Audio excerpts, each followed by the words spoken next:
La parole est à Monsieur Fabien Matras pour La République En Marche.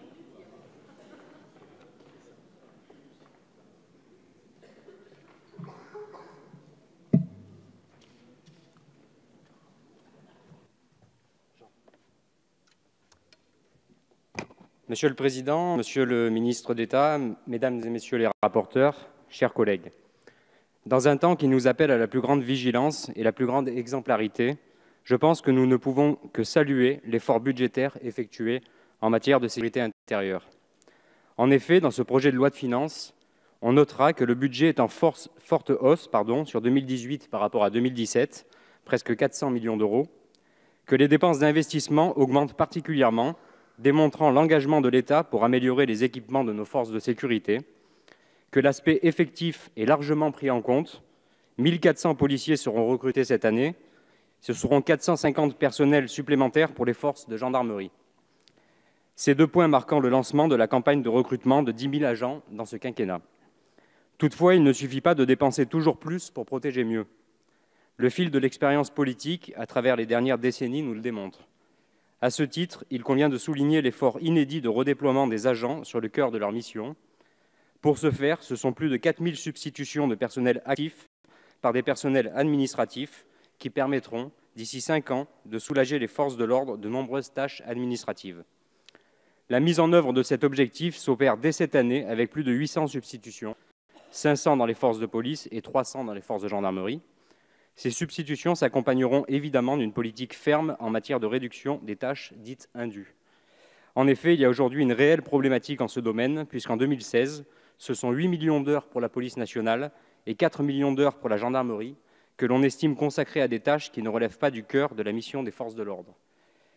Garde des locaux préfectoraux, transport des scellés ou encore transport des plis électoraux sont des exemples de tâches qui sont aujourd'hui confiées aux policiers ou aux gendarmes, mais qui ont vocation à être réalisées par d'autres.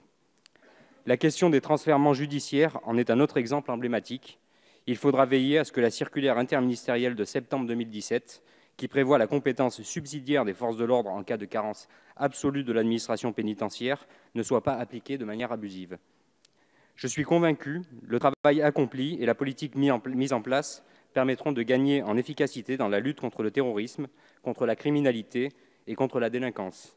Il en est de même pour la sécurité routière, domaine dans lequel ce budget maintient un effort important visant à l'objectif des moins de 2000 tués sur les routes à l'horizon 2020. Outre cette approche budgétaire, nous nous réjouissons des orientations prises et qui prennent corps dans ce budget. Nous renforçons la prévention et la formation, notamment concernant la menace terroriste. Nous resserrons les liens de proximité avec nos concitoyens, l'exemple emblématique de cette volonté étant le lancement de la police de sécurité du quotidien, pour une police au plus proche des enjeux et des besoins. Nous investissons dans des équipements qui rendront nos forces plus réactives et plus efficientes. En ce domaine, l'effort poursuivi pour Néogend et Néopol doit être souligné. Nous engageons une politique de revalorisation des revenus des forces de sécurité, puisque certaines primes et allocations seront augmentées. Et enfin, nous réalisons un effort considérable en matière d'investissement immobilier pour répondre aux besoins tant de la gendarmerie que de la police nationale. En effet, pour la police nationale, les dépenses d'investissement sont en forte hausse cette année, ce qui permettra de mettre en œuvre, Monsieur le Ministre, un plan de rénovation que vous avez annoncé et ainsi répondre aux attentes légitimes de nos policiers en ce domaine.